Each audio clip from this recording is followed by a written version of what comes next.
আমি এখানে ভণ্ডামি করতে আসি নাই, মানুষের জন্য কাজ করতে আসছি, সকলের জন্য।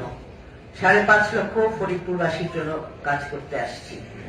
বিবেককে জিজ্ঞেস করবেন, আপনারা জনপ্রতিনিধি, আপনারা অবশ্য ভোটে হন নাই, অনেকে ভোটে হয় নাই, ভোট চুরি করে আপনারা চেয়ারম্যান হয়ে গেছেন, তো মানুষের কষ্টটা বুঝেন না।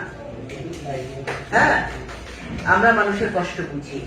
আমি চেয়ারম্যান সাহেবদের উদ্দেশ্যে বলতে চাই, আমি তারা যেমন এবার আমার নির্বাচনে আমাকে অনেকে অসহযোগিতা করেছেন, এখনো আছে চেয়ারম্যানরা রাত্রেবেলা আমার বিরুদ্ধে টাকা ছড়িয়েছে মানুষের মধ্যে, এমনও চেয়ারম্যান এখানে উপস্থিত আছে। সেই জন্য কিন্তু আপনাদের কাছ থেকে আমি ফুলটা নাই।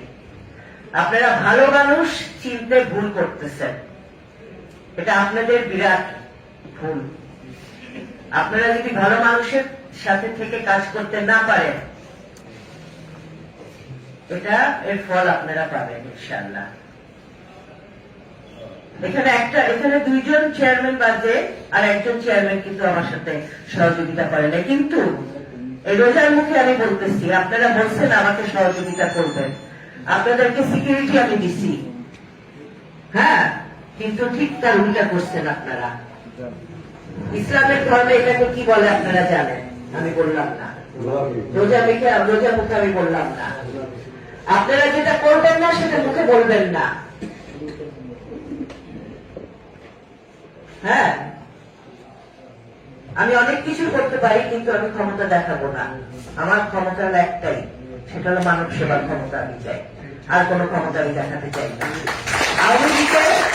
আওয়ামী লীগ যেটা করে গেছে, আমি কিন্তু সিধা কথা বলি, অনেক সোজা কথা বলি, আমি কিন্তু পিছনে কথা বলবো না।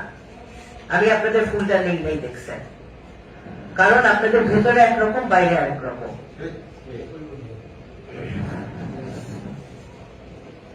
আমার ভিতরে যেমন, আমি বাইরেও তেমন।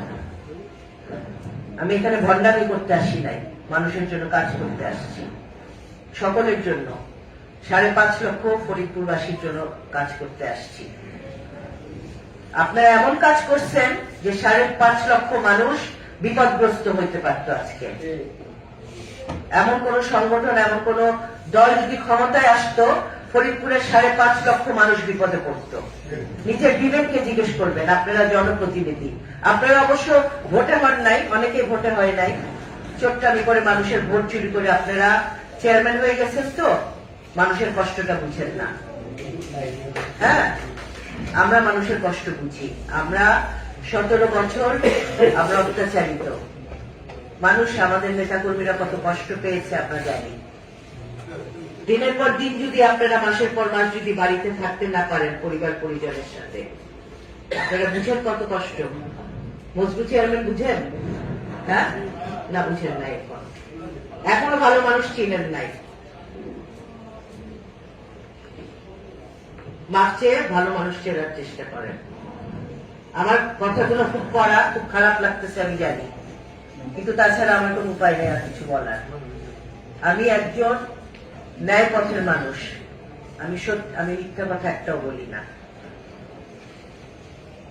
আপনারাও ভাগ্যবান যে আপনারা এরকম জনপ্রতিনিধি পেয়েছেন। লিডারশিপ ইজ ভেরি ইম্পর্টেন্ট, মনে রাখবেন। আপনারা দেখেছেন আওয়ামী লীগের লিডার, সে পালিয়ে চলে গেছে, এবং আওয়ামী লীগের নেতাদের কি অবস্থা। তো যে সৎ পথে থাকে তাকে তো পালাতে হয় না, হ্যাঁ, তাকে পালাতে হবে। আমার পরিবার কোনোদিন পালাই যায়নি ফরিদপুর ছেড়ে। আমার আব্বা মন্ত্রী ছিলেন, কিন্তু কোনোদিন পালাতে হয় নাই ফরিদপুর থেকে। ইনশাল্লাহ আমারও কোনোদিন পালাতে হবে না। তাই আমার সাথে যারা থাকবে তাদের পরিণতি সবসময় ভালোই হবে। আপনারা দেখেছেন যে ইমাম সাহেব যখন নামাজ পড়ে, তার ইমাম সাহেবের চরিত্র, তার সবকিছু ভালো থাকতে হয়, এই কারণে যে তার পিছনে যারা নামাজ পড়বে, ইমাম হলো একজন লিডার, তার পেছনে যারা নামাজ পড়বে, ইমাম যদি ভালো না হয়, তার নামাজ কবুল না হলে তার পিছনের